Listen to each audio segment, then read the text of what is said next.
The doorway into the most impact is actually often my own personal pain. That's Jeremy Steele, also known as the Skeptic Pastor. He works full-time in ministry and has also built a digital community that helps folks who have been traumatized by religion find safe spiritual practices that work for them.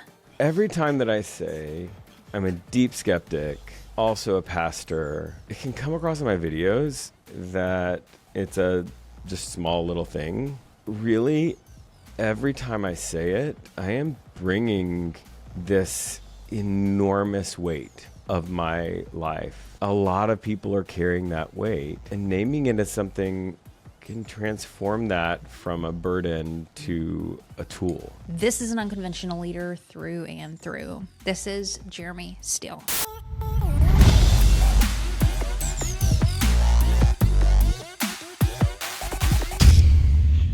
Jeremy Steele, let's imagine that you are sitting on an airplane and there's a complete stranger sitting next to you, and you look over casually and say, well, what do you do for a living?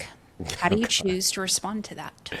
I get that question all the time. I don't want to lead with I'm a pastor, because people bring all kinds of assumptions into that word. So normally what I say is, well, it's complicated. I work with people who have religious trauma, and that starts on social media, or have 250,000 followers, and then it flows into a Discord group. It's like a deeper intentional community with a couple hundred people. And then I do group Zooms, one-on-one. I've got a podcast and all kinds of things like that. And if they probe a little further, I'll say, yeah, I'm not a therapist. I help people find spiritual beliefs and practices that work for them, that help them become the best version of themselves, find a purpose greater than themselves, and experience some sort of transcendence. And so my training for that work was being a pastor. Well, I would have loved to sit next to you on an airplane. I would have been like, oh, buckle in, friend. We're about to have a good old time. But normally on an airplane, I've got my AirPods in.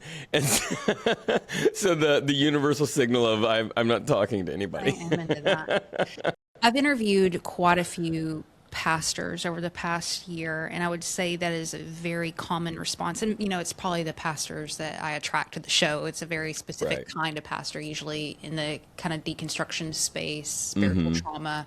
But it's kind of, it hurts my heart a little bit. And I don't know if you feel this way, but to hear somebody kind of feel weird about saying what they do. And I think it's such a unique position to be in, where you're called to ministry, and yet you see the flaws in ministry. And so where most people might be like, yeah, I'm a this or I'm a that. It's like, ugh, even just admitting what I do, even though it's something precious to you, I'm sure, and something that really matters. Am I being overly sentimental, or does that kind of suck? I don't know. I think that vocation is a complicated issue. It's I feel like it's similar to somebody saying I'm a lawyer, right? Yeah. We have all kinds of assumptions with that, and based on your own history and all of that. And so I really feel I feel similar to the word pastor as I do the word Christian. I also don't like to say that I'm a Christian. And that's because the word means something different, right? In popular culture in the United States, when you say Christian, it really brings with it the evangelicalism and fundamentalism, the kinds of stuff that people see on TV and in news articles, and that sort of captured the imagination, maybe is a way to say it, of the culture, and defined that word Christian in a way that in my opinion, doesn't reflect the teachings of Jesus. And so I really feel like it's a semantic problem, like a definitional problem. And that's where, for me, I've posted a couple of videos saying like, hey, I need to call myself something else than Christian because what people think of Christian doesn't match what I am. Yeah. And I haven't gotten any any good anything that really seems to reflect me. So what I will do, because it often comes up in that like, what do you do conversation? I'll say I'm a practitioner of Christianity, and so that opens up a conversation instead of just carrying the full bias and weight of whatever they define as a Christian. They're like, well, what does that mean? I'm like, well, Yeah. I'm not one of those kind of people. And for me, spirituality is a really big thing, and I have sort of an eclectic spiritual practice personally. But the tradition that I grew up in, that I'm trained in, and because of that, I feel like I find most resonance in is Christianity. But I don't find that a lot of what people think about Christians, assume about Christians, really applies to me. What was kind of the catalyst for you to go the unconventional path from the traditional kind of Christian practice, philosophy, teaching, even vocation? Because I believe you left a kind of bigger church and kind of started your own rogue thing, off the beaten path. Yeah. What was the catalyst for that? I think, I guess the first question of like this unconventional path, I've always had a weirdness about the way I've practiced Christianity within whatever context that I'm in. I would say like I'm a spiritual explorer. And when I was young, so like I'd say on my videos, like I'm a deep skeptic, and I would also add like spiritual explorer to that. Like, so deep skeptic is just like looking for data and like basing your beliefs on reliable data, and that means that you assume that you're wrong. You just don't know what it's about. And so a spiritual explorer is I've always sort of played around in spirituality. So when I was younger, the options that really were open to me were those that sort of existed within evangelicalism. I attended a church that was a mainline denomination, but I lived in the Alabama part of Florida, and so it didn't matter really which church you went to. They were all evangelical churches. Yeah. And so I went to, but there was like, but within that evangelical world, there were these, there was like more charismatic churches. And so I experimented and played around in that area. When I was in high school, I dated a girl who was Catholic, and so I experimented and played around there. Right, and Can't played do that around where I with come from. going to hell, and and so it was one of those things where it didn't matter which subgroup I happened to be in, if I was in the praise and worship thing after school, or if I was at my home church, I was always in some way like coloring outside the lines. Yeah. And so I kind of would say like there's not a catalyst, it's sort of a personality trait. It's pretty brave putting that out there on the internet. What made you decide to do that? Well, that story. So I'd say throughout my well, let me be accurate. Once I sort of got through a good bit of seminary, I became really confident, or maybe confidence not the right word, really secure in questioning and doubting, right? I was always a person who asked questions. I was always a person who had doubts. I was always a person who wasn't sure if God existed. And once I felt like I had enough training to be at least a semblance of an authority on spirituality, I became very secure in that. And I would say that out loud. So, you know, I stood up in front of a mega church that I was on staff at and delivered a sermon where it led off with like, I am not sure if I believe in God. And what was interesting is that, you know, I had a whole sermon to unpack that afterwards. That was a great one. But nobody left the church. In fact, a bunch of people came to me afterwards in the way I'd structured the service. At the end, we didn't do an altar call per se, but we had, I was always available at the front in a dark area. If somebody wanted somebody to pray with them. And that day, and I did it a couple of times in a couple of different ways, you know, people came up and said, like, I'm not sure if I believe in God. And, you know, there was this permission to question and doubt and be okay with that granted people.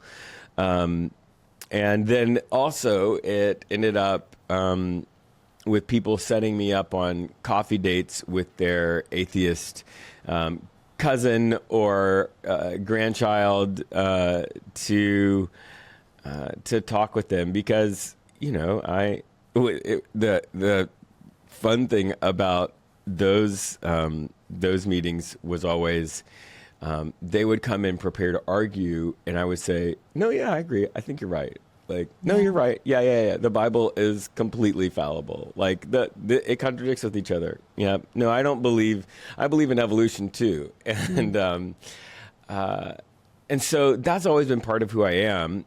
My undergrad is in communications, and I have for about like 18 years or so, maybe 19 years, been doing freelance writing. And one of the places that I do it is really communications and marketing specific.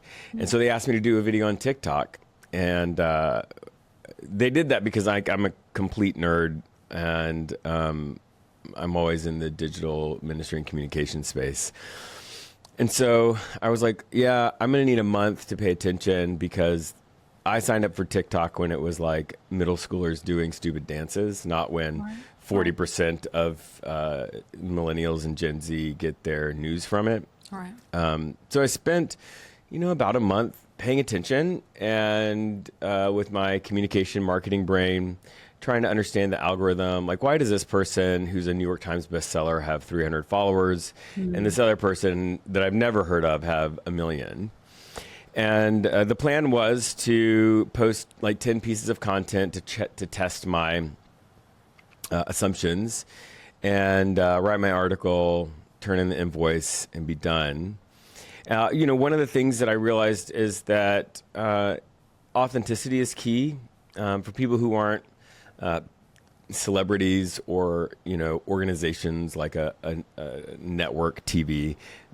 Authenticity, face forward, and whatever is unique about you in the world.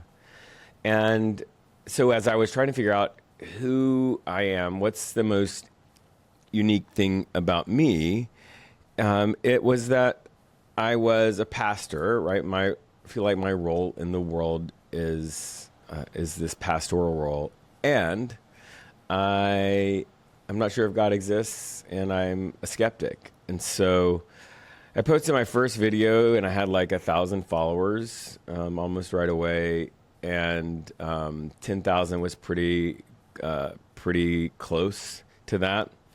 And somewhere around there, people started calling themselves, for a moment, the skeptic pastor community. Mm-hmm. and asking for a place to exist, and not just in the comments. And so after sort of conversations with my denominational authorities, because I'm an ordained pastor, I got approval to do this full time. I was like, look, these people have been like, normally the conversation goes like, I'm never going to church again, so don't ask me to try, but I need a pastor and you're it, so you're welcome. and so I basically said to the people in my denomination, look, all these people have been really hurt by the church. They're never going back. And it's our fault. Yeah. And for whatever reason, they're asking for a pastor, and I think they deserve one. And so, yeah, that's how it all started. It was not something like I intentionally planned. It's something that I fell into. That's how it works, man. What do you say to folks who will say, people will fail you, the church will fail you, but that doesn't mean that you have to like blame God? Because their idea of like, quote, blaming God is like, hey, you're punishing God because you're not going to church anymore. I'm saying this in a floppy way, but it's always kind of like, oh yeah, the church is hurt. Yeah, but people are flawed.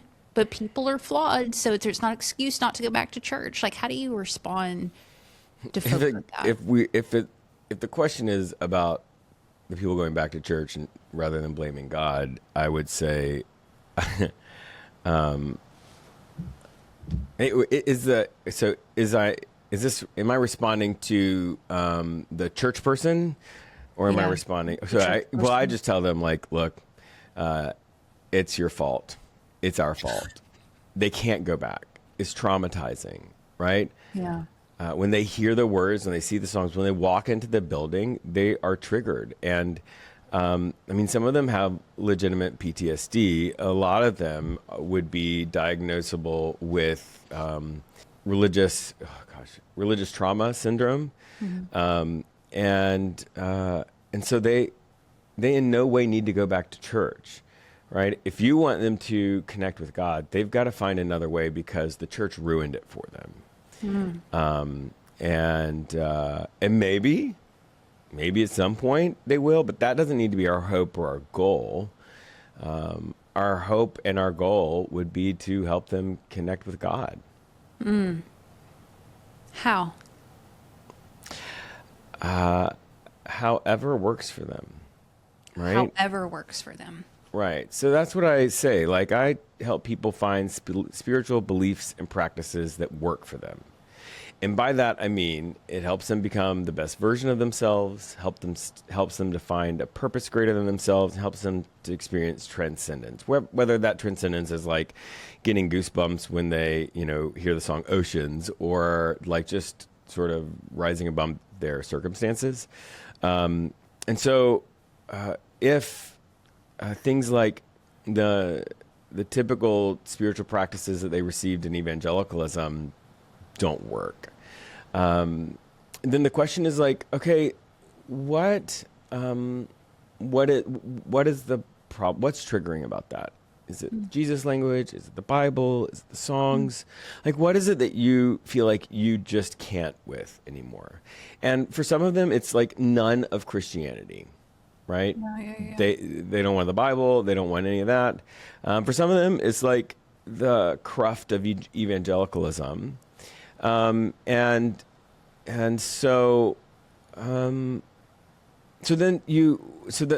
next question that I will talk to somebody about, if we're talking about spiritual practices, which is the going to church kind of thing, I'll just ask them about where they experienced God in the past. And even if they're not sure, where would they have named that in the past? And what were the places that they felt most connection with the divine, with the universe, with whatever? And then we start exploring spiritual practices around that. Some people it's nature, some people it's music. And the thing is, for tens of thousands of years, that's not right. Thousands of years, humans have been engaged in religion of some kind. We have a massive body of human knowledge around different kinds of practices to connect with God. And the thing is like a lot of those practices, when you look from religion to religion, they're not that different, right? Yeah. The core elements are very similar because really what they're doing is they're meeting some kind of deep human need.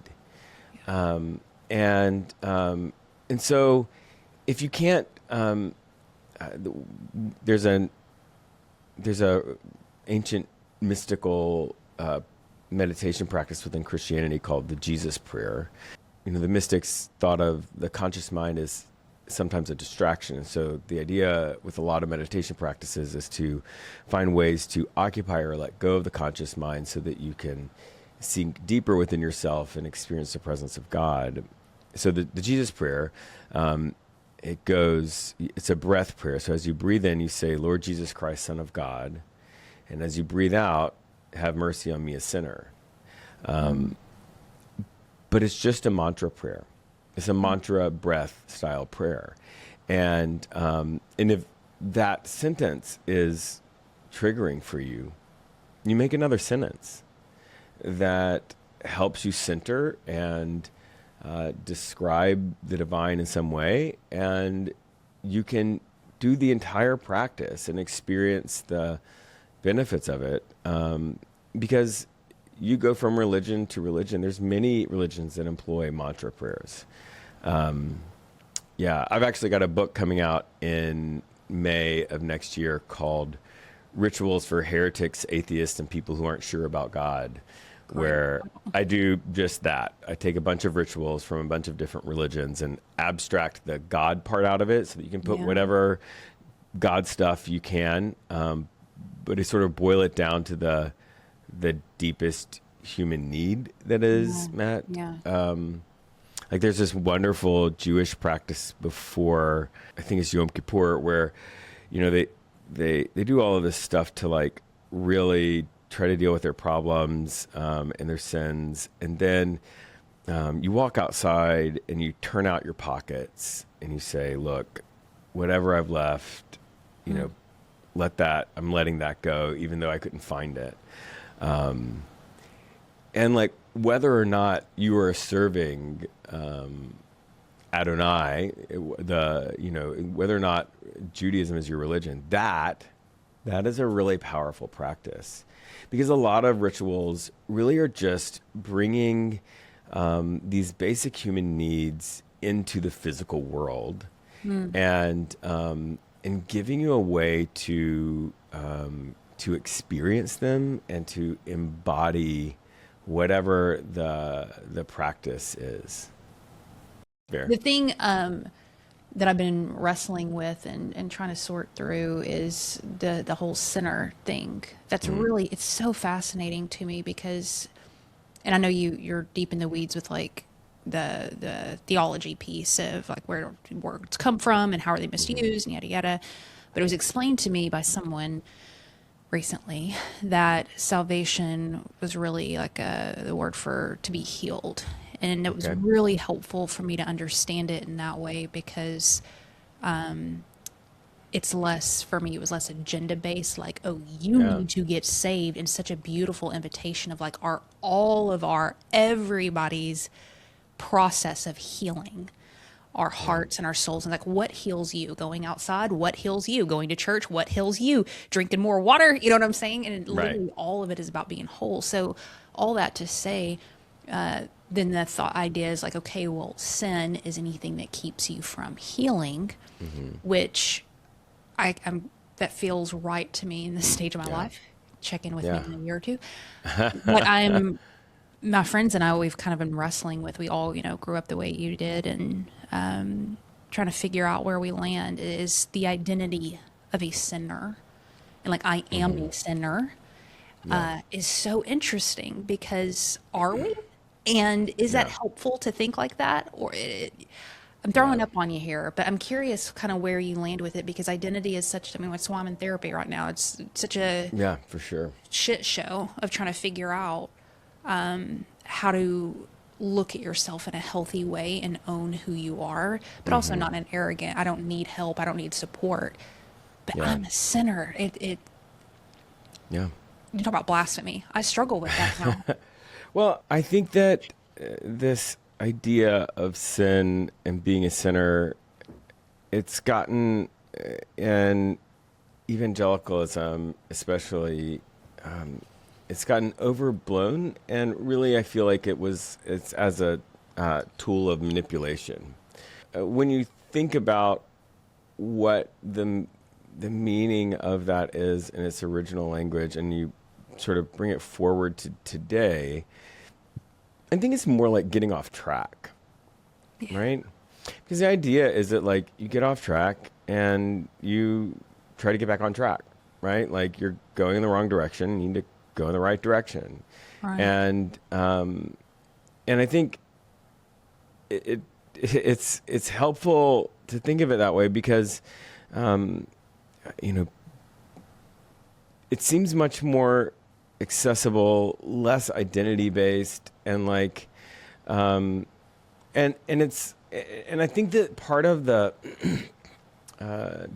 getting sin overblown is this theological commitment, and it exists in a lot of places, to a theological concept called penal substitutionary atonement, right? The idea that like we are so depraved and so sinful that there's nothing that can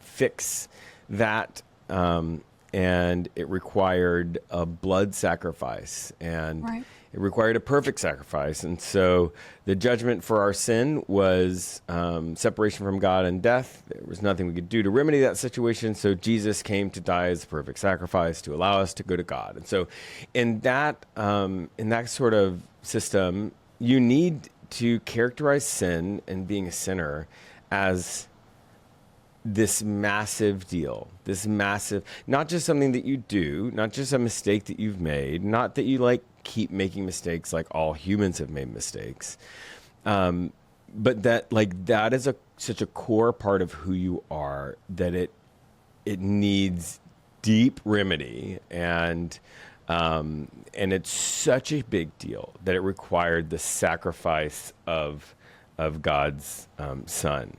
There's a lot of different ways to think about salvation and what Jesus's sacrifice was about, right? One of the ways of looking at the sacrifice of Jesus was not that he had to die, and not that there was some sort of punishment that was being leveled against humanity that he had to be a substitute for. Right. But that what was happening is he was choosing to be a victim of the deep systemic injustice in the world. He was going to be falsely charged, falsely accused, put to death, like the ultimate punishment, and he was going to stand in solidarity with all victims of injustice ever. And in that, provide empathy at the very least, and maybe even a path for transforming the suffering that people experience when they are victims of injustice. And if nothing else, call all of his followers to fight against that injustice. That's another way of thinking about that. That's another theological take on that. But it's not as simple. It's not as clear cut. And so instead of Jesus having to die, Jesus chooses to die. And he chooses to die for another big problem in the world. So like I feel you. I think that the way being a sinner in sin is used isn't ultimately helpful. Yeah. I've never heard it put that way before, friend. That was I'm gonna be wrestling with that for a little bit. Um, it's so interesting. I was just talking to someone about this last weekend. I was kind of wrestling with our community and what we're here to do and what God's called me to do specifically with this group of people. I told you before we hit record. I know I'm so weird. I'm here to reach folks who don't consider themselves to be leaders, and I call this unconventional leaders. And so it's really funny because people are like, "I'm not a leader. I like your show," and I'm like, "Yeah, you are a leader." And I think we have a mutual connection. Keith and Matt from Queer Publishing. Yeah, yeah. Matt told me the other day, he's like, "Well, maybe we're here to just kind of redefine what that word means," and I loved that. But one of the things I've been really thinking through is the thing that sets you apart from, and not like in a rebel, like I'm screw the system, I don't care about people, but kind of like the thing that's like, oh, that stings a little bit to admit I feel that way or I am this way, or the thing that sets us apart is usually like the gateway and the door to really deep, impactful work. Yeah. And it's the thing that, I don't know, for me in my life that I've wanted to push down because it took a long time to get over it and to heal from it and to see myself differently, I guess. But it's also Yeah. the doorway. That's the doorway through the pain, through that whatever has Yeah. connected me to so many people. So that, all that to say, I wrote down earlier when you were talking about your journey on TikTok. Went really deep and now we're back on TikTok. But you made a conscious choice to lead with, I'm a skeptic and I'm a pastor. Great hook, by the way. So good. I think a lot of us struggle with kind of owning that quirk, that bent, that separator, because I mean, obviously there's a belonging issue from the community, the tribe, the pack. We don't want to get shit for it. We don't, it opens you up to a lot of ridicule. Yep. Which maybe you don't care. I think you mentioned earlier you don't care. But your hot take on this, just high level overview of leaning into the thing that sets you apart.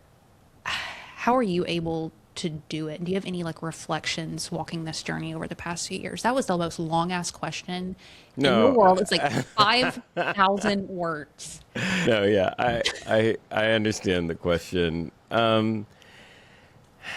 I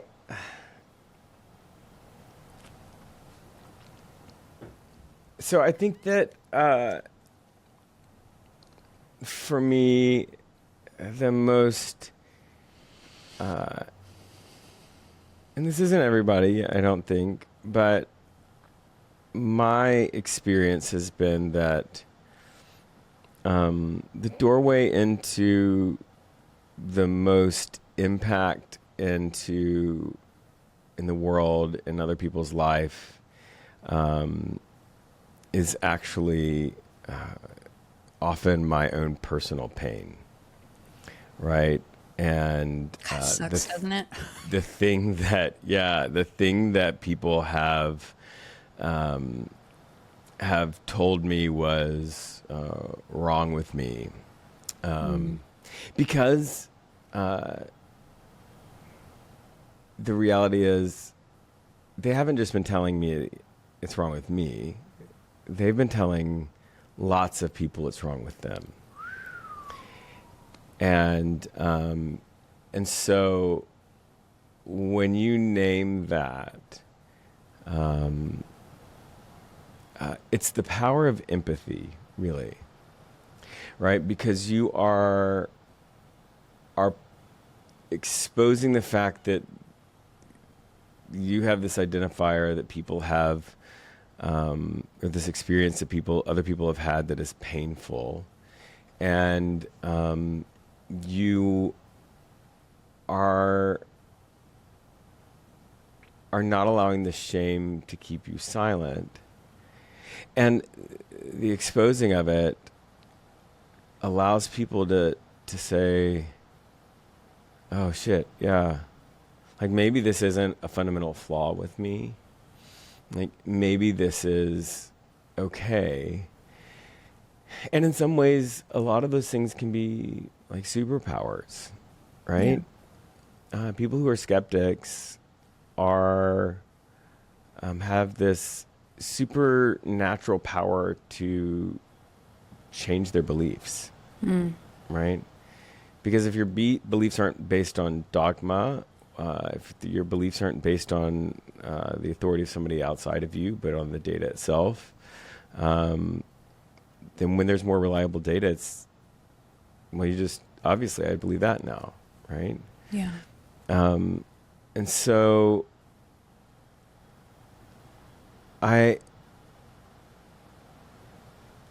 every time that I say I'm a deep skeptic, also a pastor,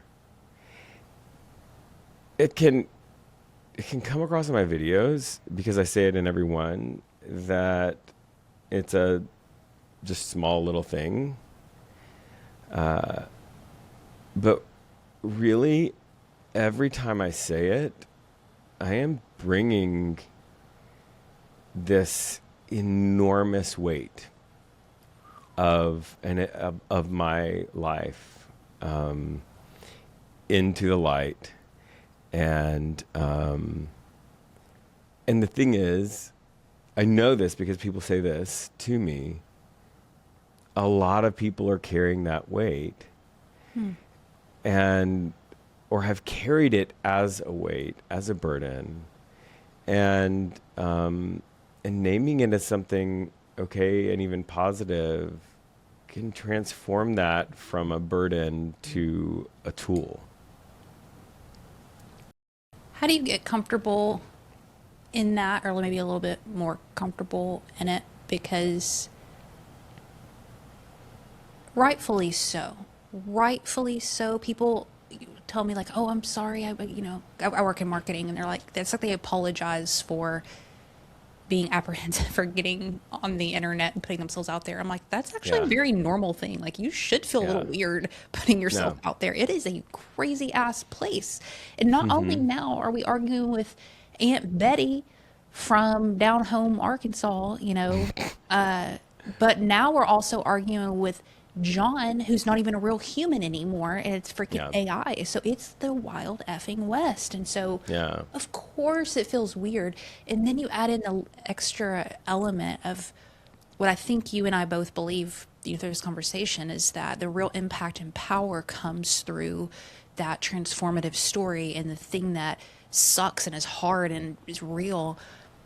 You add in that element to it. You're literally opening your heart to say, hey, punch me in the gut. Yeah, Opening up no, your for heart sure. to say punch you in the gut. That doesn't make sense, but you know what I'm saying?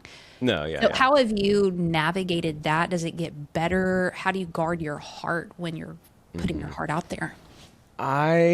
First off, I don't recommend necessarily that people put everything out for the entire world to see, right?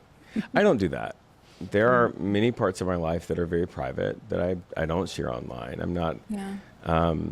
first, that may not be something that you need to do. But I think the question of getting comfortable with that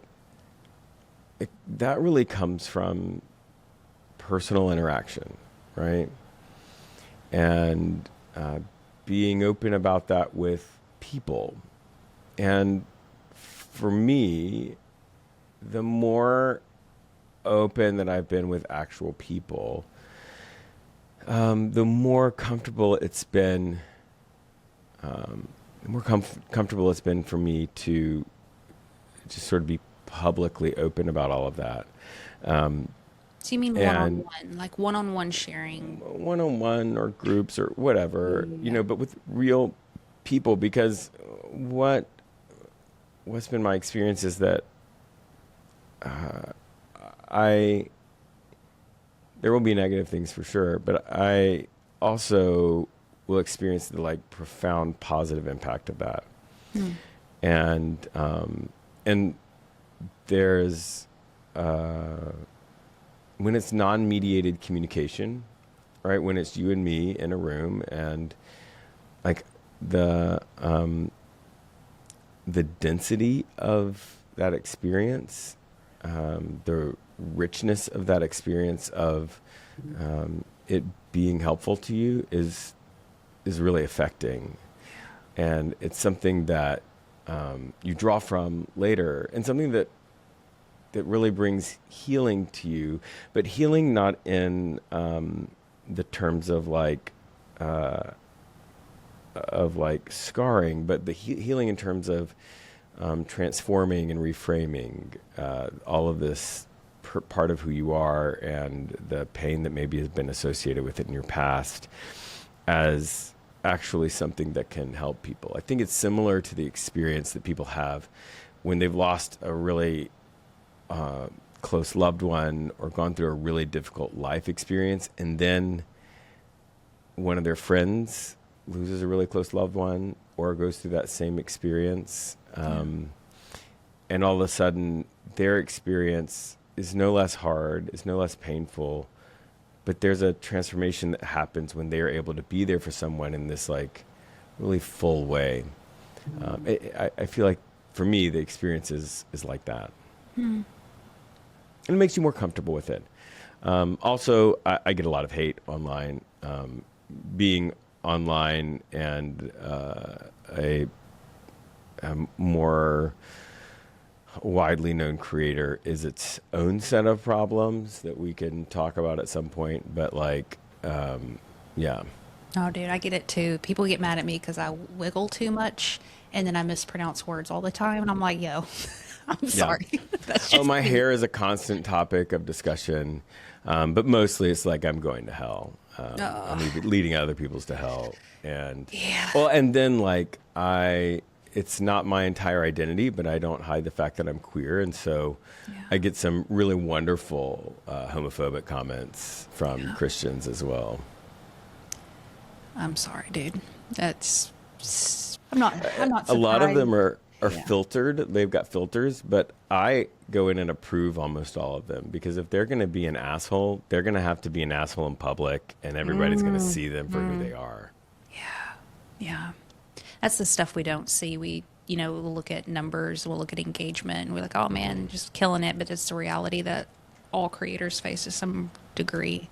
Yeah. Let me ask you just kind of a tactical question, and Sure. we'll wrap up here in a second. But choosing what stories to tell, that's big pain point in our community, because you have a whole lot of passion, a whole lot of heart, a whole lot of history, a whole lot of things to share, and then being thoughtful. There's a strategic element to it, and there's also, I think, a spiritual, emotional, like instinctual choice of what to tell. But how do you wrestle with that as a pastor, and I would say a marketer too? Yeah, and for great sure. storyteller. How do you choose what stories to tell? Well, I think first off, whenever anybody asks a question, I have a list. Whenever anything occurs to me, if I'm listening to somebody, I'm like, oh, that's interesting. That might be a good video. I make a list. So let me just show you. Here we go. This is my video ideas list. Let's go. Right? It's just massive. And so there are moments when I wake up and I'm like, oh, in the next couple of days, I want to do this video. I need to do the research on that. And then there are a lot of days where I'm like, I don't know what to do. And so I look through and I see, for me, it's got to be something that resonates with me, right? Yeah. And then there's got to be something that I think is interesting or unique about it, right? So I've been working on this video about a Catholic confession that I'm putting out today, but I'm saying that like evangelicals actually engage in the same practice, right? And so there's got to be a hook. There's got to be something interesting. There's got to be something that seems to flip something that is expected upside down, right? Mm-hmm. And as much as I can put that into a very short hook sentence, right? Yeah. So that it gets people to lean in, is key. And then I think having an outline, but for me, it's like I record the video in a lot of different segments, and then I go back in, and there's this in the writing world. There's this concept of you kill your darlings, Oh yeah. and that's the idea of like when you're writing something, you go back and read it, and you are amazed at how beautiful this sentence is, and at the same time, you realize that it doesn't actually serve the purpose. It's just a beautiful sentence, and so you have to kill it. Even though you love it, you've got to kill it. And that's really, really important online. You've got maximum 10 minutes on TikTok right now. And unless those are the most fascinating 10 minutes, you've got 5 minutes, Yeah, right? exactly. And so I go back through and I'm like, is there anything that I've repeated? Is there anything that is extra and not important or just not interesting, right? And not serving the upending feel of it. Yeah. And so just brutally editing all of that stuff out for that kind of content. For long form content, like I've got a podcast called Unbelief, there's less editing and more prep. Yeah. Right? Yeah. And so, unless I'm doing something like this with an interview, Yeah. an interview is its own skill, and the only way to get better at it is to just do it. Amen to that. Do it over and over and over again. But I think that it's hand in hand, right? Developing long form content, developing short form content. As you do those things and you get the immediate feedback of the internet as to what is resonating, what is not, you'll become a better interviewer because you'll know the topics that are interesting. And then I'd say the other thing that's really important is there are videos I know when I post them will not do well, but they are important things to say. And so you put them out anyway, because every video is not going to be hit. There's videos that I'm like, oh man, I can't wait to see how many hundreds of thousands. And it's like, what the hell? Nobody cared about that. I was sure that this was a thing. But for me, like one of the ones that I know will not do well is actually giving people a structure for how to choose beliefs that work for them. It's really important. And so I will release one of those fairly regularly, once a month or every 6 weeks, and it'll get somewhere between 5 and 15,000 views, which is a lower end video for me, especially when we get down to 5. But that's 5,000 people that just were given this really helpful tool. Amen. And yeah. That's my 2 cents Heck, on if it. it were freaking 5, man. If it were freaking 5 people.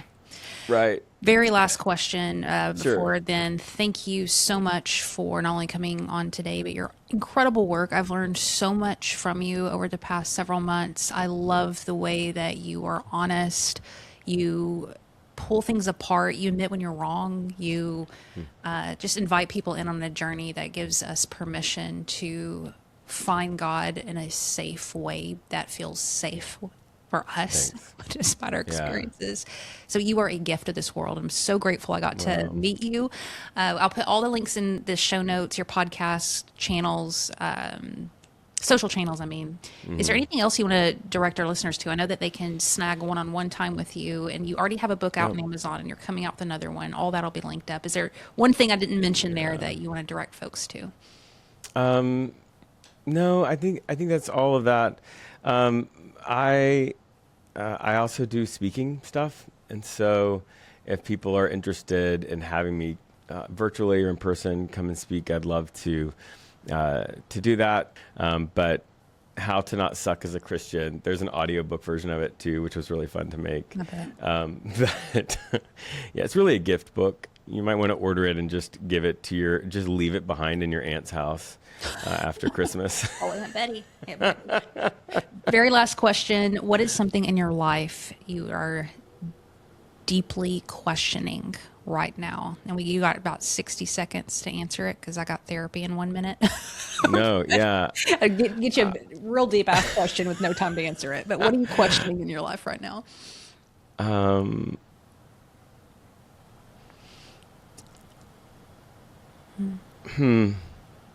60 seconds, not much time. I think I'm always questioning God. But I think, I don't know. I'm actually in the process of really trying to understand my career and some paths forward that are broader than this typical role of pastor that takes the things that I've learned and opens them up to non-standard places like businesses and advocacy groups. And because really what I've learned is how to help people